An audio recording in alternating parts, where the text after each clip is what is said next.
What's happening right now?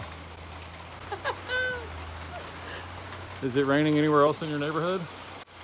Well, I have no way of knowing that, but I would say probably not. Let me go out to the street real quick. Kind of ends in Beverly's front yard. 100 feet away now. The rain's growing.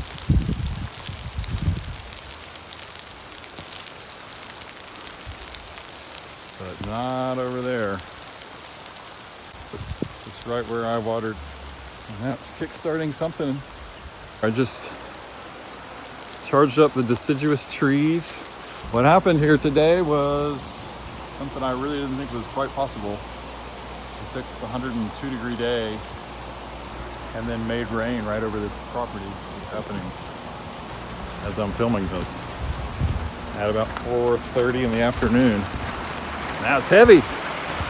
It's intense rain. So amazing. Look at this.